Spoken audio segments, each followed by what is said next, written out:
విశాఖ ఎండాడలోని Hayagriva farms and developers కు కేటాయించిన భూముల్లో రెవెన్యూ యంత్రాంగం కలెక్టర్ పేరిట బోర్డులు పెట్టింది. మరింత సమాచారం మా ప్రతినిధి కూర్మరాజు ప్రత్యక్ష ప్రసారం ద్వారా అందిస్తారు. విశాఖ ఎండాడ గ్రామంలోని 12.51 ఎకరాల భూమిలో ప్రస్తుతం మనం ఉన్నాం. ఇప్పుడు మనం చూస్తుంది హయగ్రీవ ఫార్మ్స్ అండ్ రిసార్ట్స్కి 2008లో రాజశేఖర రెడ్డి ప్రభుత్వం కేటాయించిన భూమి పరిస్థితి ఇది. ఇక్కడ వృద్ధులకి, అనాథలకి, నిరాశ్రయులకి ఒక ఆవాసం కల్పిస్తాము.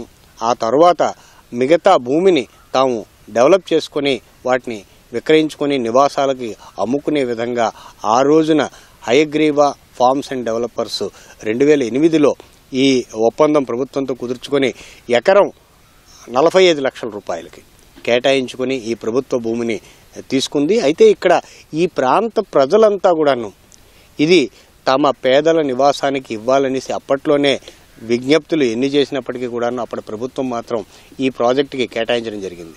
అయితే తర్వాత కాలంలో ఇటువంటివి ఏవీ నిర్మాణం చేయకుండా వీటిని అట్లాగే వదిలేయడం, అలాగే దీనికి సంబంధించి ఇక్కడ కొండలు గుట్టలతో ఉన్న ఈ ప్రాంతం నిర్మాణానికి కూడాను ఎక్కువ ధనం అవుతుందనే ఉద్దేశంతో అప్పట్లోనేమో వీటి మీద అలాగా కాలయాపన చేయడంతో చంద్రబాబు నాయుడు ప్రభుత్వం అంటే 2014 తర్వాత వచ్చిన ఆ సమయంలోని పలు ఫిర్యాదులు వచ్చాయి. వీటిని ప్రభుత్వ ప్రయోజనాల కోసం వినియోగించండి అనేసేమో ఇక్కడి నుంచి విజ్ఞప్తులు వచ్చాయి. వాటి మీద కూడానేమో న్యాయస్థానాలకు వెళ్లాలనే ఆలోచనలో ఉన్నప్పటికీ కూడాను అప్పటి ప్రభుత్వం ఈ హయగ్రీవ ఫార్మ్స్ తోటేమో సంప్రదింపులు జరిపి మీరు వెంటనే ఆ వృద్ధుల కోసం ప్రాజెక్ట్ని మీరు ప్రారంభించండి అనేసేమో తాకీదులు పలుమార్లు ఇచ్చినప్పటికీ కూడాను సరిగా దాని మీద ఏ రకంగానూ చర్య తీసుకోకపోవడం. తరువాత 2019లో వైసీపీ ప్రభుత్వం రావడంతో ఇక్కడ పరిస్థితులు పూర్తిగా మారిపోయి ఇక్కడ ఇప్పుడు చూస్తున్నాం ఒక బిల్డింగ్, ఒక 5 అంతస్తుల భవనం. ఆ 5 అంతస్తుల భవనాన్ని వృద్ధుల కోసం నిర్మిస్తున్నామని చెప్పి వాటిని నిర్మించి మిగతా స్థలం అంటే ఇది కేవలం ఎకరం లోపు భూమిలోనే ఈ మొత్తం దీని ప్రాంగణం అంతా నిర్మించడం జరిగింది. మిగిలిన 11 ఎకరాల భూమిని వాటిని పూర్తి స్థాయిలో ఈ విల్లాస్కి, విలాసవంతమైన విల్లాలకి, అలాగే అపార్ట్మెంట్లకి వీటి కోసం కేటాయించేసి వాటిని విక్రయించడం జరిగింది. ఇది ప్రధానంగా విశాఖ ఎంపీగా చేసిన ఎంవివి సత్యనారాయణరావు, అలాగే గన్నమనేని వెంకటేశ్వరరావు అంటే ఆయన auditor Gannamaneni Venkateswararao Visakha smart city corporation చైర్మన్గా కూడా చేశారు.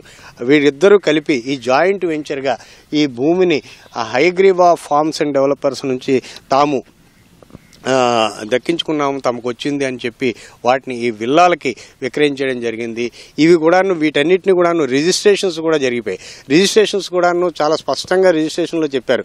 ఇక్కడ ఎట్టి పరిస్థితుల్లోనూ ఇవన్నీ కూడాను హైకోర్టు తుది తీర్పుకి, అలాగే ప్రభుత్వ ఉత్తర్వులకు సంబంధించి తుది తీర్పునికి లోబడే ఈ రిజిస్ట్రేషన్స్ ఉంటాయని కూడాను ఆ రోజు చాలా స్పష్టంగా చెప్పడం జరిగింది. అయితే ఇప్పుడు ప్రభుత్వం తాజాగా ఈ భూ కేటాయింపులు అంటే ఈ హయగ్రీవ ఫార్మ్స్ అండ్ డెవలపర్స్కి ఇచ్చిన ఈ 12.51 ఎకరాల భూ కేటాయింపులని రద్దు చేయడంతో ఇది మొత్తం ఈ వ్యవహారం మీద రాష్ట్ర ప్రభుత్వం ఏ రకంగా తదుపరి అంటే ఇప్పటికే జరిగిన నిర్మాణాలు, అలాగే ఉన్న విల్లాలు వీటన్నిటి మీద ఏ రకమైన నిర్ణయం తీసుకుంటుంది అన్నది కూడాను ఆసక్తికరంగా మారింది. దీనిపై ప్రజా ప్రయోజన వాద్యాలు కూడానేమో హైకోర్టులో ఉన్నాయి. హైకోర్టు చాలా స్పష్టంగా దీని మీద ఒక వ్యాఖ్యలు చేయడం జరిగింది. ఇవి ప్రభుత్వం కేటాయించిన భూములు. ప్రభుత్వం కేటాయించిన భూముల్లో ప్రభుత్వం నిర్దేశించిన లక్ష్యాలకు అనుగుణంగా అక్కడ యాక్టివిటీ జరగకపోతే దాని మీద నిర్ణయం తీసుకోవాల్సింది ప్రభుత్వమే కనుక ప్రభుత్వం ఎందుకు తాత్సారం చేస్తోందో తమకు అర్థం కావడం లేదని కూడాను ఆ రోజున హైకోర్టు వ్యాఖ్యానించడం జరిగింది. వాటన్నిటినీ దృష్టిలో పెట్టుకొని ఇప్పుడు కూటమి ప్రభుత్వం గత 9 నెలలుగా దీనిపైన న్యాయపరమైన అంశాలని, అలాగే ఇక్కడ జరిగిన తీరుని అంటే ఇది మొత్తం వ్యవహారం ఎన్ఫోర్స్మెంట్ డైరెక్టరేట్ దృష్టికి కూడా తీసుకెళ్లడం జరిగింది. దాదాపు 400 కోట్ల రూపాయల లావాదేవీలు వీటి మీద జరిగాయనేసి కూడా మేము ఎన్ఫోర్స్మెంట్ డైరెక్టరేట్ ఆ రోజున తేల్చింది. అటు ఎంవివి ఇంట్లోని జీవీ ఇంట్లోని కూడా పెద్ద ఎత్తున సోదాలు నిర్వహించి ఇక్కడ అక్రమాలు జరిగాయి. ఈ రిజిస్ట్రేషన్స్ అంటే తప్పుడు ధ్రువపత్రాలతోటేమో ఇవి రిజిస్ట్రేషన్స్ జరిగాయనేసి, అంటే దీనికి అంతటికీ మూలం అరిలో పోలీస్ స్టేషన్లో ఒక కేసు నమోదైంది.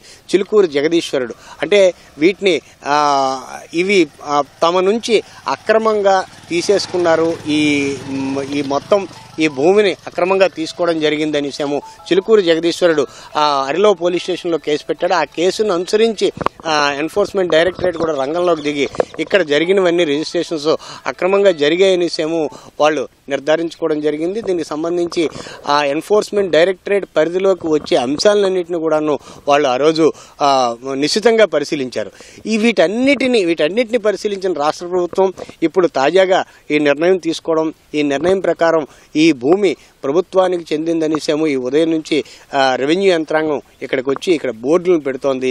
ఈ బోర్డులను పెట్టిన తర్వాత తదుపరి చర్యలు ఏముంటాయి అన్నది మాత్రం ఆసక్తికరంగా మారింది. రాష్ట్ర ప్రభుత్వం ఏమి నిర్దేశిస్తుంది, అలాగే ఇప్పటికే విల్లాలు దాదాపు 6 నుంచి 7 కోట్ల రూపాయల వరకు ఈ విల్లాలని ఇక్కడ అమ్మేయడం జరిగింది. దాదాపు 50-60 విల్లాలకు పైనే ఇక్కడ ఉంటాయి. ఇదొక అంటే బాగా అభివృద్ధి చెందిన ప్రాంతం. మనం తెలుగు రాష్ట్రాల్లో పోలిస్తే బంజారా హిల్స్, జూబ్లీ హిల్స్తో పోలుస్తాం. ఆ రకమైన పరిస్థితులు ఇక్కడ మనకి కనిపిస్తున్నాయి. ఎందుకంటే ఇది బాగా అభివృద్ధి చెంది ఒకప్పుడు ఎవరికి అవసరం లేని ఈ భూమి ఇవాళ గజం ₹1,00,000 పైమాటే ఇక్కడ పలుకుతోంది. అంటే దీని విలువ ఏ రకంగా పెరిగిందన్నది మనం తేలిగ్గా అర్థం చేసుకోవచ్చు. వీటన్నిటినీ దృష్టిలో ఉంచుకొని రాష్ట్ర ప్రభుత్వం ఏం చేస్తుంది, అలాగే రాష్ట్ర సర్వోన్నత న్యాయస్థానం ఇచ్చిన డైరెక్షన్స్ కానీ వాళ్ళ సూచనలు కానీ ఏ రకంగా ఇక్కడ వాటిని అమల్లో అంటే ఈ భూమిని స్వాధీనం చేసుకోండి, వీటిని ఖచ్చితంగా ఇది ప్రభుత్వ అవసరాల కోసం వినియోగించండి, ప్రజా ప్రయోజన అవసరాల కోసం వీటిని వినియోగించండి అనేసేమో రాష్ట్ర ప్రభుత్వ ప్రత్యేక ప్రధాన కార్యదర్శి ఆర్పి సిసోడియా, రెవెన్యూ ప్రత్యేక ప్రధాన కార్యదర్శి ఆర్పి సిసోడియా ఇచ్చిన సుదీర్ఘమైన ఉత్తర్వులు, దాదాపు 14 పేజీల ఉత్తర్వులు ఆయన ఇవ్వడం జరిగింది. ఆ ఉత్తర్వుల్లోనేమో స్పష్టంగా జిల్లా కలెక్టర్ ఆదేశాలు ఇవ్వడంతో జిల్లా కలెక్టర్ దీని మీద ఉదయం మొట్టమొదటి చర్యగా ఈ బోర్డులను పెట్టడం జరిగింది. ఈ బోర్డులు పెట్టిన తర్వాత ఏం చేయాలి, వీటిని ఏ రకంగా ఏ డైరెక్షన్స్ తోటేమో వీటిని వినియోగించాలి అన్న అంశాలను కూడాను ఇప్పుడు అందరూ అంటే తదుపరి రాష్ట్ర ప్రభుత్వం తీసుకునే చర్య ఏ రకంగా ఉంటుందన్నది కూడాను చాలా ఆసక్తికరంగా చూస్తుంది. ఇక్కడ ప్రజా ప్రయోజన వాద్యంలోని మనం ప్రధానంగా ఆ అంశం జనసేన కార్పొరేటర్ పీతల మూర్తి యాదవ్, అలాగే ఇప్పుడు తెలుగుదేశం పార్టీ రాష్ట్ర అధ్యక్షులుగా ఉన్న పల్లా శ్రీనివాసరావు, వీళ్ళిద్దరూ కూడాను జనసేన మూర్తి యాదవ్ వేసిన పిటిషన్లోనేమో పల్లా శ్రీనివాస్ ఇంప్లీడ్ అయ్యారు.